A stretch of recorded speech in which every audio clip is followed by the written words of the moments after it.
Hey, it's your boy Sammy, and I'm back to drop some more money knowledge. Today, we're talking about wants versus needs, and why knowing the difference makes you smarter with your money. Let's break it down.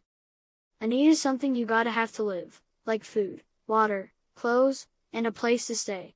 If you don't have your needs taken care of, it's hard to do anything else.